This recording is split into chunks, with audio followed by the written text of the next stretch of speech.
Thomas Jefferson wrote, "If the American people ever allow the banks to control the issuance of their currency, first by inflation and then by deflation, the banks and corporations that will grow up around them will deprive the people of all property until their children will wake up homeless on the continents their fathers occupied." See, what the Federal Reserve Act of 1913 did was give this private banking cartel a total monopoly of printing money. So what you had here was a complete takeover of the government of the United States by these private bankers. They've owned it ever since.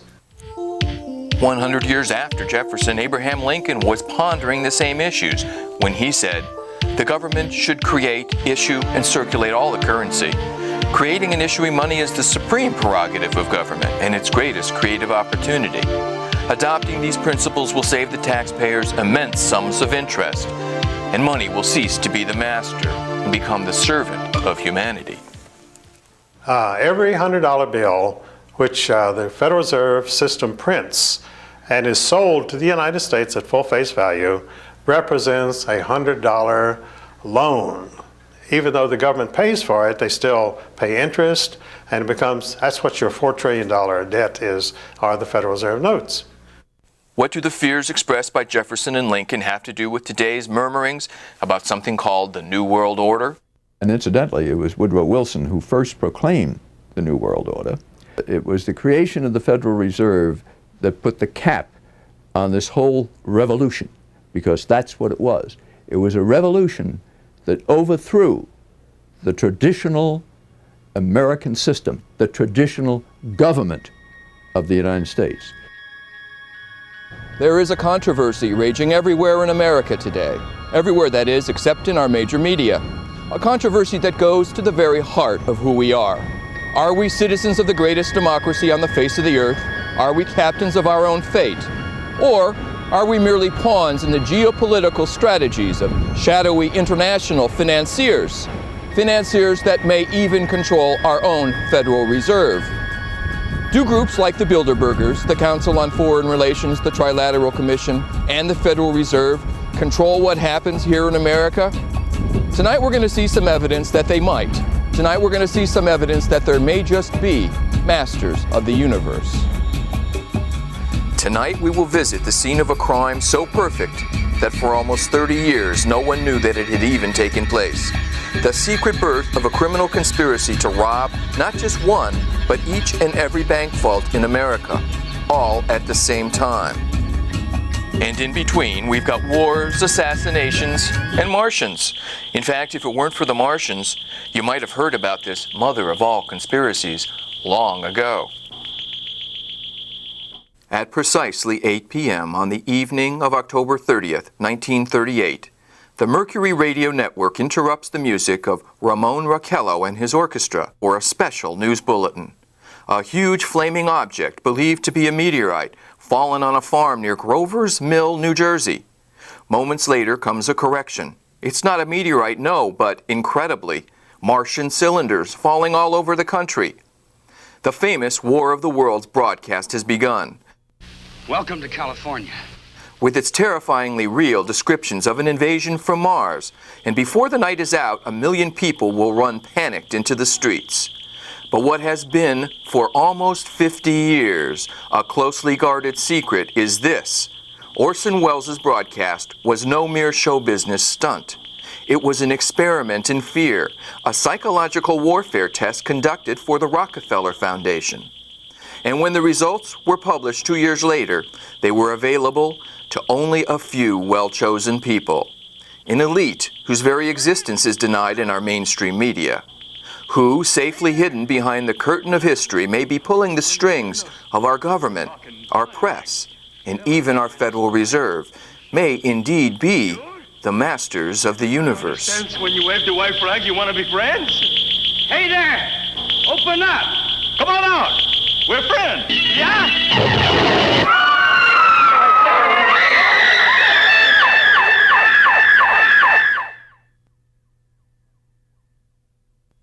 The psychological warfare test, which we discovered in Orson Welles' broadcast, is crucial to any understanding of why some people feel that elite institutions like the Federal Reserve, the Council on Foreign Relations, and the Bilderbergers pull the strings that we all dance on. The people who call conspiracy theorists are not the conspiracy theorists themselves, so to speak. So it's we're talking about facts.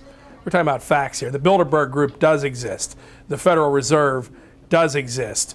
The people who are members of the Bilderberg Group are also the people who do control the Federal Reserve. These are all facts. If a group can effectively control national governments, multinational corporations, and even our perceptions, they control the world.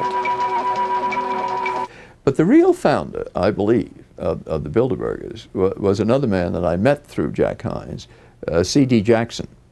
And C.D. Jackson was the then publisher of Life magazine. He had been publisher of Fortune some years before.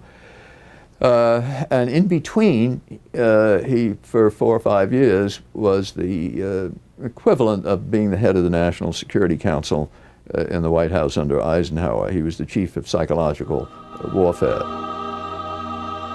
It all began here. This is Jekyll Island, just off the coast of Georgia, where the immensely rich industrialist J.P. Morgan established the hotel behind us. Here is where representatives of the great banking houses of the world, Rothschild, Rockefeller, Kuhn Loeb, and House of Morgan, met in secret to establish the Federal Reserve. The Jekyll Island story is one of the great untold stories of the 20th century. And it was these bankers who got together, left Hoboken in a sealed train and with the shades pulled down, and the reporters were going crazy. They knew this was big. These were 5 of the biggest bankers in the world getting on this sealed train. The reporters wanted to know what the hell was going on. They wouldn't talk to them. The train pulled out of the station, left the reporters there, and they didn't know for years what had happened. It is the urging of the famous poet Ezra Pound that sets Mullins on his lifetime quest for the truth about the origins of the Federal Reserve. In the Library of Congress in Washington, D.C., Mullins starts looking for clues. Ezra Pound's young artists and writers friends were killed during World War I. Ezra wanted to know why they died. Digging book by book, row by row, in the entire economics section of the Library of Congress, I found this little magazine with the Jekyll Island story in it. When I took that to Ezra Pound, he was so thrilled. It was the biggest discovery of his life. He said, "You have uncovered the biggest detective story of the 20th century." Why does Pound call Mullins' investigation the biggest detective story of the 20th century? Because I was tracking criminals. This is a criminal conspiracy. The Federal Reserve System, because of the way it originated as a secret conspiracy at Jekyll Island, in law, when any people meet together to plot to rob somebody, that becomes a criminal operation. It can never be anything else. Throughout its subsequent history, it can never overcome that initial criminal beginning. And that's where we are today, a criminal syndicate. That's all it is. It's all it ever has been. Andrew Gray, grandnephew of one of the 6 men who met to plot the creation of the Fed, scoffs at talk of secret cabals. Well, I'm asked whether the Jekyll Island meeting can be automatically classed as a conspiracy. And the answer, first of all, is that the need for secrecy in conceiving important legislation does not necessarily imply conspiracy. We see this all the time. A very important legislation of any kind, particularly that which has to do with changing the financial structure of the country, cannot be drafted in public forum by a large room full of free debaters. The placid waters lapping these shores give no hint of the churning turmoil which events on this island caused throughout this entire century. Back in 1910, when the membership of the Jekyll Island Club represented fully 1/6 of the wealth of the entire world, the privileged sunbathers who came here were so secretive about this place that they used code when talking about it, even to friends. "We're going to Jamaica," they would say, and those in the know knew this meant they were coming to Jekyll Island. where the conspirators who created the Federal Reserve were so worried about their plans leaking out that they formed what they called the First Name Club. So what they did was agree to address each other only by their first names. They would be, Warburg became Mr. Paul. Aldrich became Mr. Nelson. And they kept that up religiously the whole time. I don't think they slipped one. And on the train, the senators swore all of them to lifetime secrecy. I mean, he said, I don't want any of you ever to say a word about this. And this was honored by Warburg even 20 years after the senator's death. Beneath this stained glass window, a secret plan came into being that did much to shape the 20th century, and the details are only now becoming public knowledge. And this is a conspiracy. The birth of the Federal Reserve System, we know, was at Jekyll Island, Georgia, in a secret meeting that took place. The immediate excuse was the money panic of 1907, which was engineered by Jacob Schiff and the Rockefellers to gain control of some corporations they were after. History books record that Woodrow Wilson was the father of the Federal Reserve Act, signing it into law December 22, 1913, at the White House. All of the history books mention that Woodrow Wilson was the father of the Federal Reserve Act for a very simple reason. He was president at that time. He signed it into law on December 22, 1913, at the White House, and he was elected for that purpose. Now, the reason he was elected was we had, in 1912, a very popular president, a Republican named William Howard Taft. So, Woodrow Wilson did not have much charisma. He was an educator, had no popular appeal, hardly known outside of New Jersey. The bankers needed Woodrow Wilson to sign this act into law. He did not have much charisma. He had not a chance against William Howard Taft. The country was prosperous. Who cared about Woodrow Wilson? So they drug Theodore Roosevelt out of obscure retirement, and Roosevelt formed the Bull Moose Party and split the Republican Party and elected Woodrow Wilson. It was the creation of the Federal Reserve that put the cap on this whole revolution, because that's what it was. It was a revolution that overthrew the traditional American system, the traditional government of the United States, because whoever controls the purse strings of a country controls the country. Years later, Wilson was to write that he had been deceived into signing the Fed into law, murmuring just before he died, "I have betrayed my country." The establishment of the Federal Reserve System was always a conspiracy. The conspirators never told the public what they wanted.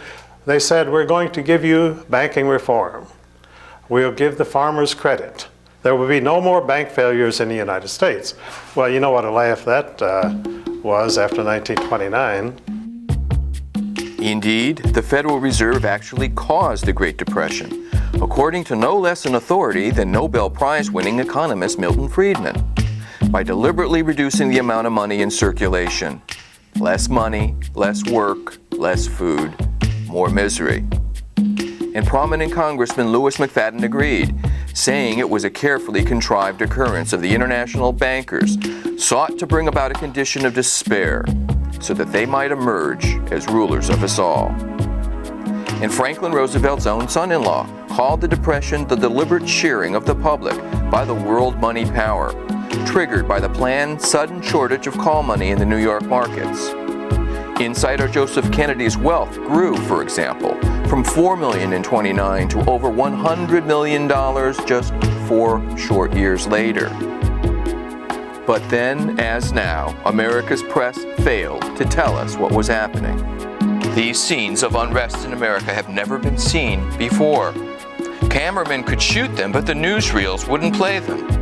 You see, controlling the news started early in America. As early as 1931, one Hollywood studio had decided not to use footage of strikes or unrest or anything controversial. But the lighter side of the news got, then as now, lots of play. This is the world's championship sneezing contest. Hey, you, son. sneezing powder, snuff, feathers, or ticklers to produce artificial sneezing will be prohibited.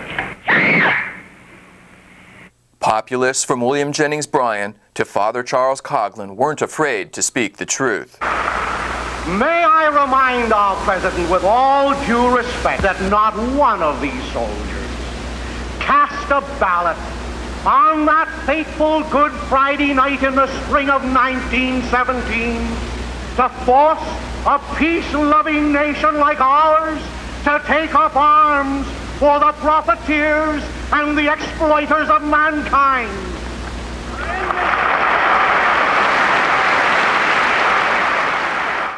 And during the Depression, no one was more dangerous to the banking interests than Huey Long. According to the tables which we have assembled, it is our estimate that 4% of the American people own 85% of the wealth of America, and that over 70% of the people of America don't own enough to pay the debts that they owe. How many men ever went to a barbecue and would let one man take off the table what's intended for 9/10 of the people to eat? The only way you'll ever be able to feed the balance of the people is to make that man come back and bring back some of that grub he ain't got no business with.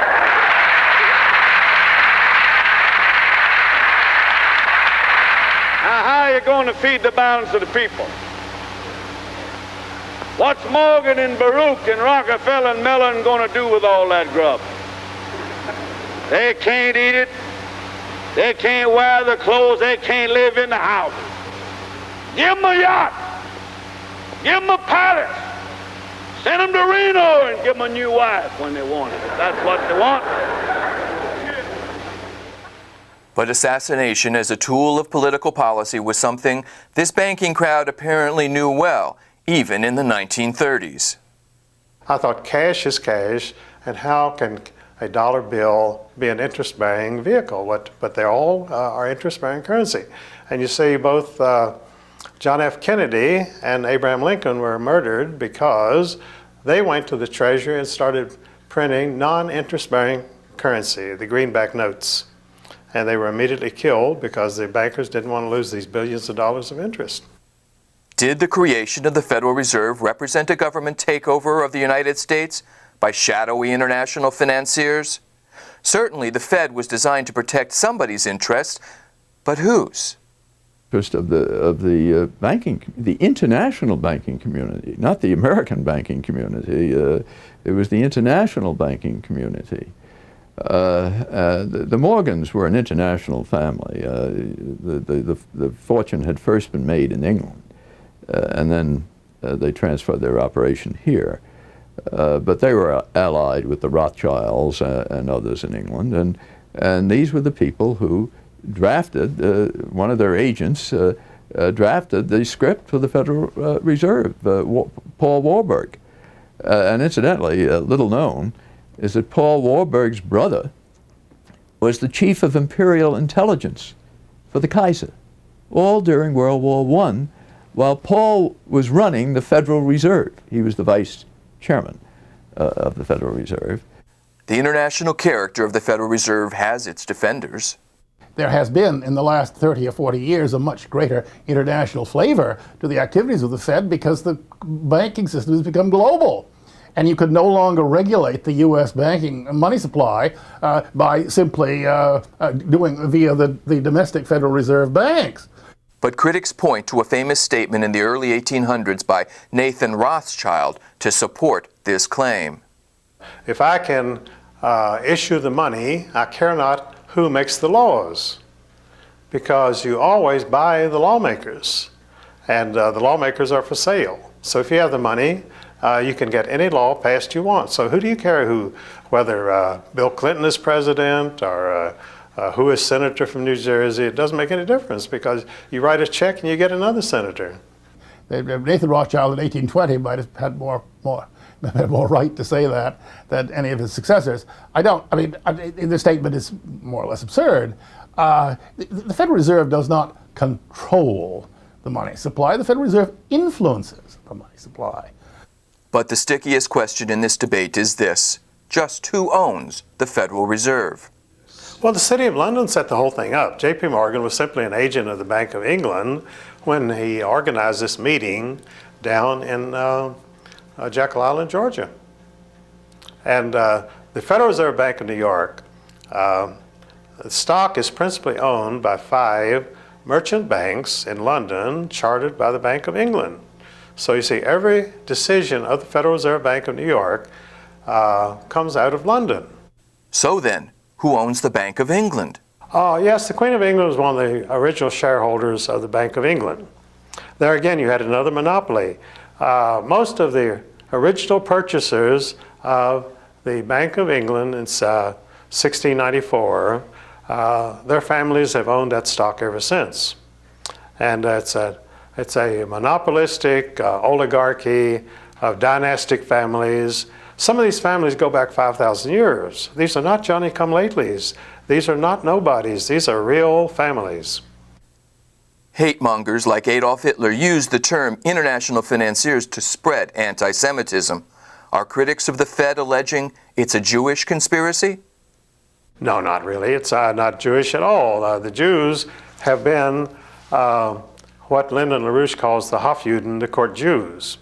And the aristocracy of Europe always had their court Jews who would help them handle their money, tell them where to put it to make money and that sort of thing. And so they always had their Hofjuden. And so the Jews have been very visible in all this. And of course the Rothschilds themselves are Jewish. But the Rothschilds have very little in common with ordinary Jewish families anywhere in the world. But the hideous allegation made against the shadowy figures who run America's Federal Reserve is that they have been responsible for the 2 biggest tragedies of the 20th century. The Federal Reserve is the biggest story of our time because the Federal Reserve bankers set up both world wars. See, they had been trying to have a war in Europe since 1885, but the central banks of Europe had already bankrupted all the nations of Europe. They had no money. The only money was here in the United States. In order to get that money, they had to put a central bank over on the American people. There is no question that war is a profit-making business. After World War I, Senator Gerald Nye held very famous hearings here in Washington where he dragged in some of the biggest bankers and industrialists and put them on the spot and just examined profits that were made by some of these major interests here in the United States alone. And everybody has the image of the arms dealer. Well, yes, arms dealers do profit from war. So do the banks that lend money, the international banking houses that lend money to various governments so they can finance their war efforts. Yes, war is a profit-making business. Anybody who says otherwise is a liar or a fool. They were able to manipulate us into World War I. And as a matter of fact, the war stretched out for at least another 2 years beyond what it would have gone. It certainly was the case, and in fact I have a book on it here which documents it very carefully based upon Senate and House committee hearings that took place in the aftermath of World War I. And so there's no question that they did this. They did this knowingly. With malice aforethought, to strengthen their own profits and to build their own institutions, their own banking institutions.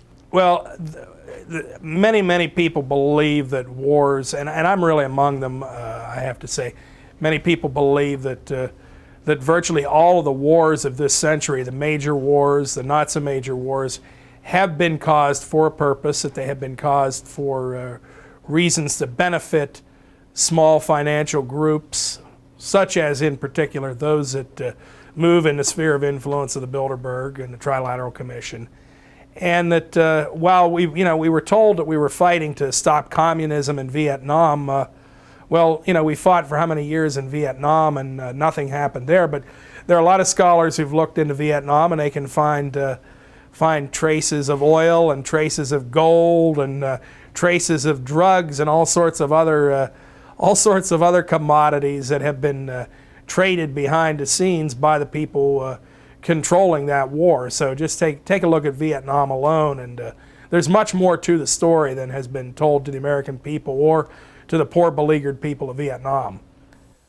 A conspiracy so powerful that it was able to cause 2 world wars must have a clubhouse somewhere, must hold regular meetings.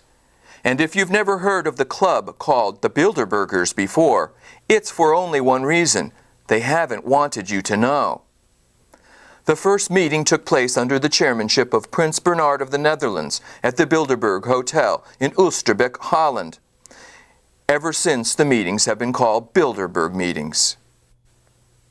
The newspaper The Spotlight in Washington, D.C. almost single-handedly began a relentless yearly assault on the secrecy shrouding these meetings, which no other media outlet had even bothered or maybe been allowed to cover. What really fascinates me is the complete blackout in the American press. For more than 20 years, I've gone down to the press club every day. I check the wires, so forth, in their library, mingled with other paper boys, and I asked them the question many times: why, when if 120 film stars or 120 NFL football players met behind locked and guarded doors at a remote location for 3 days, you'd try very hard to penetrate and find out what those movie stars or football players are doing? Well, I had no curiosity at all when 120 of the world's most powerful financial leaders and political leaders meet for 3 days in a remote location behind armed guards in a complete blackout. Why no curiosity? At this Bilderberg meeting, Americans present included Secretary of Defense William Perry, Presidential Advisor Stephanopoulos, Senator Sam Nunn, William Buckley, David Rockefeller, Lloyd Benson, and Henry Kissinger. And major agenda items included the role of liberals in various organizations, since a month before 50 liberal groups had met in Washington to discuss their opposition to international banks and economic globalization, as well as the separatist movement in Canada, and the expansion of NAFTA from Alaska to Chile. Yet here in its entirety is the respected Canadian Broadcasting Corporation's coverage of the Bilderberg meeting. It used to be a luxury resort where people came to forget their troubles. This weekend, international heads of state and business are here trying to solve the world's troubles, and police are ready for any intruders causing trouble. There is actually quite a bit of security, but it's discreet. So what would happen if somebody tried to sneak in through the trees back there? I don't know. I wouldn't want to try it. 120 world figures are here, including the Prime Minister, Finance Minister Paul Martin, former U.S. Secretary of State Henry Kissinger, and U.S. presidential aide George Stephanopoulos. Newspaper magnate Conrad Black is hosting something mysterious called the Bilderberg Conference. The meetings here are very private. There are no resolutions, no votes, nor policy papers, and definitely no interviews for reporters. Few people in King City know what's going on, but many people are speculating. What they're probably doing is just discussing, political policy. Probably trying to figure out how to spend our money. No, I don't think they're into barbecues and beer. They're more into caviar and champagne. Bilderberg in particular is an organization created in the 1950s which was designed to try and ensure Atlantic unity and also a stable and growing world economy. This political science professor has written about the secret of Bilderberg Conference. The major justification for the secrecy is to allow people from very different political contexts and walks of life to exchange views frankly over sometimes very difficult issues. Simon Dingley, CBC News, King City, Ontario. Why is it the major media would deny this? Let's look at the ownership of the major media. Let's look at the roster of, say, the Bilderberg meeting.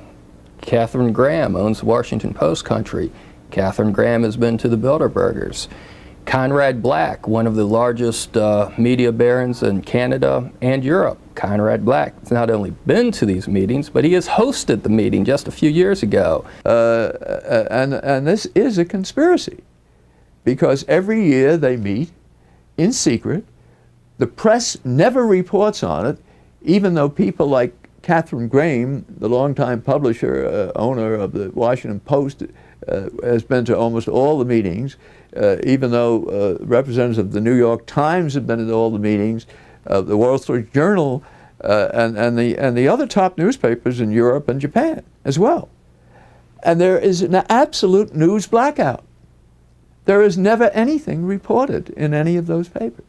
In this country, the press is seen as the fourth estate. You know, you've got the judiciary branch, the legislative branch of government, the executive branch of government. Then you're supposed to have the press keeping an eye on these three. If leaders from these three are working with other leaders around the world to determine economic policy, to determine wars, to determine what people will have human rights, etc., then yes, the press has a responsibility to get in there and to inform people. But just 2 years ago, I think 1997, the First Lady attended the meeting in Georgia, in Atlanta. Now, a few papers in Georgia picked it up. A couple of these papers are part of national chains. It appeared here and there, spot coverage throughout the country. But this is the First Lady at a meeting with people who really arguably want to rule the world. You know, that should have been front page news. Have the Bilderbergers corrupted the press? Is the public's right to know snickered at behind our backs? Reporters who hobnob with the Bilderbergers comprise a virtual who's who of journalism. Everyone from Peter Jennings to Leslie Stahl, from Roone Arledge to the only journalist present in Dealey Plaza, Dan Rather, when John Fitzgerald Kennedy was murdered. Could this explain the curiously incurious attitude of the American press towards the assassination of the last legitimately elected President of the United States? A sinister conspiracy to one person might just be another person's private affair. It's just that when you get people to going on and on about this or that,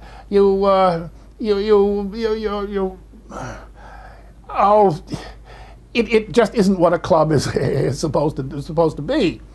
The Bilderberg is a clubby atmosphere. That's what it is, really. It's a clubby affair, by invitation only, that kind of thing. It's an elitist institution. Sure. Well, of course it is. Of course it is. Now, when you see groups like Council on Foreign Relations, Bilderbergers, Trilateral Commission, you have to remember bankers work internationally. No banker just works in one country. They work in all countries. And the central banks in all countries work together. Through special groups, they formed the Council on Foreign Relations at the Versailles Peace Conference after World War I. Now, many conservatives believe the CFR runs in the United States, but it only does it secondhand because the real power, the real orders come out of London first. The decisions made in Bilderberger meetings apparently affect all of our lives. Well, by penetrating the secrecy of Bilderberg, we were able to do an advanced story on the end of the Cold War, on the downfall of Maggie Thatcher, many things. An advanced story on the Persian Gulf War, on then President George Bush's reversal from his read my lips, no new taxes pledge. Seen in attendance at a Bilderberger meeting are all of the usual suspects. The financial entities that dominate the Federal Reserve, the Bilderberg Group, are largely centered around the Rockefeller family and the Rothschild family. Names such as Chase Manhattan, Citibank, First National Bank of Chicago, I believe, all these groups that move in the Rockefeller sphere of influence and the Rothschild sphere of influence are the glue that hold the Bilderberg elite together. When Nelson Rockefeller was heckled at the 1964 Republican Convention, commentators chalked it up to right-wing extremism. But could these people have known then things we are only learning now?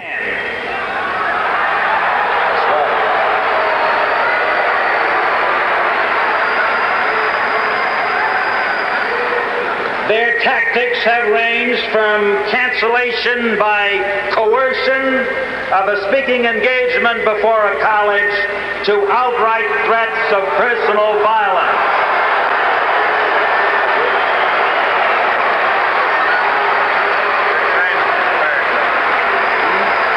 Not my fault if you don't control the audience. I got 5 minutes worth. You control the audience and I'll make mine 5 minutes.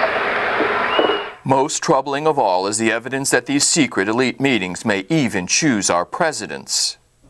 Jimmy Carter had been a one-term governor of Georgia, hardly known to the American people. He, however, had an entree into the international elite through his membership in David Rockefeller's Trilateral Commission. No one had ever heard of Jimmy Carter. I think that's fair to say. Yet, within the next several years, as he announced his presidential campaign, started moving towards a Democratic presidential nomination, he started getting a lot of favorable media coverage, particularly from media connected to the Rockefeller sphere of influence. Carter was painted as a populist, a man of the people, when in fact he was moving in the highest circles of the international elite. There are even more recent examples of the Bilderbergers selecting people to become our leaders. When we discovered that the obscure governor of Arkansas, Bill Clinton, had attended his first Bilderberg meeting in Baden-Baden, Germany in 1991, we were able to anticipate a political future for the young man. When I discovered in 1991 that an obscure governor of Arkansas named Bill Clinton had attended the Bilderberg meeting, I was able to predict that he would be the candidate for the presidency of the Democratic Party. I didn't think he'd be elected president, incidentally, but he was. And so they picked him. The Bilderbergers actually picked him to be the president. Bill Clinton, like Jimmy Carter, is a product of the Rockefeller empire. Bill Clinton has a few up on Jimmy Carter, though. Not only was Clinton a member of the Trilateral Commission, but he was also invited to become a member of the Council on Foreign Relations. And he also was inducted into the Bilderberg Group at its meeting in Baden-Baden, Germany in 1991. Bill Clinton was. So he essentially had the imprimatur of the Rockefeller and Rothschild families, and he had the appropriate backing, and he knew it. He's a smart guy, and that's how he got in the White House. I have no doubt about that in my mind. They put him there. If there is a conspiracy loosely called the New World Order, the free movement of capital and goods across national boundaries is clearly a big part of their agenda. The global elite have been some of the primary promoters, in fact, the primary promoters of free trade, precisely because of the fact that they are the ones who control the major multinational corporations. They are the ones who want to build televisions in Mexico and in third world country, impoverished third world countries, and pay these people who otherwise have no employment. They want to pay them at sub minimum wages, slave wages, and then export them at gigantic profits back to the United States. But we're told by the major media in this country, which is tied in again with these international elites, that, oh, well, this is a temporary thing.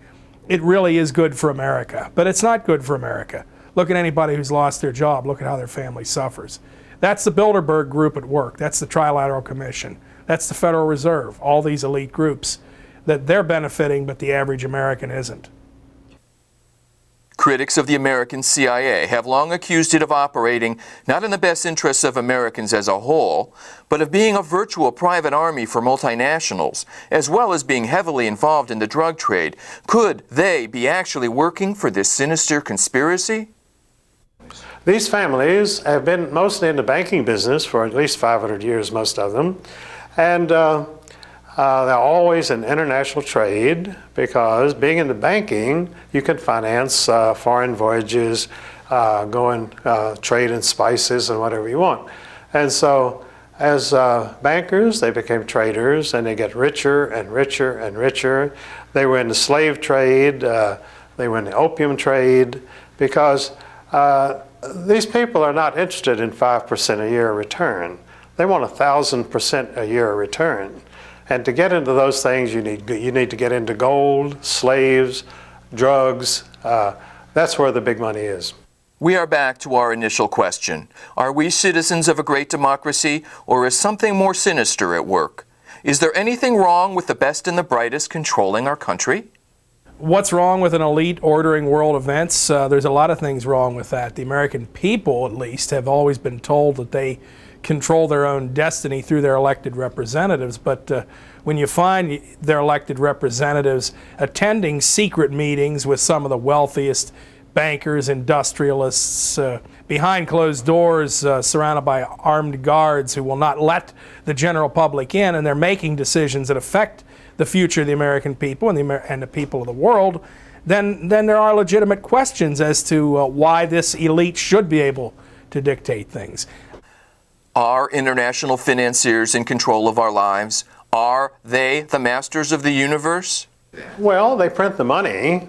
I mean, if you could print $1 billion tomorrow, well, you could be a master of the universe. But you can't because they have the monopoly. And as long as they can print the money, as long as they can buy the New York Times, the Washington Post, congressmen, senators, presidents, then you can't compete against them. What have you got to offer? If you have just a very few people, relatively few people, governing your government, you don't have a democratic government, do you? You've got a secret cabal here who is governing the United States. And not just the United States, but the governments of England and France, Germany, all the European countries, less influence in Japan, but quite a bit there too. And so, you know, what would you call it? It's a conspiracy. What else can you call it? It's a conspiracy against the people of the United States and of the Western world. Are the Rockefellers and the Rothschilds and the people in their sphere of influence the masters of the universe? That's an interesting question. Let's put it this way. They want to be the masters of the universe, but there are a lot of people who don't want them to be. It's only fitting that we end with a quote from the man who started it all, Woodrow Wilson, who, as we have seen, spent his remaining years regretting what he had done. We are controlled by a small group of dominant men, he said. The worst ruled and most completely controlled government in the civilized world. Some of the biggest men in the United States are afraid of something, he went on. They know that there is a power so organized, so subtle, so interlocked, and so complete that they had better not speak above their breath when they speak in condemnation of it. So, is there a sinister conspiracy in control of our lives? Are there masters of the universe? Democratic societies have always been the crowning glory of human civilization. And in a democracy, the people decide. They don't have their decisions made for them. Masters of the universe, you've seen the evidence. You decide.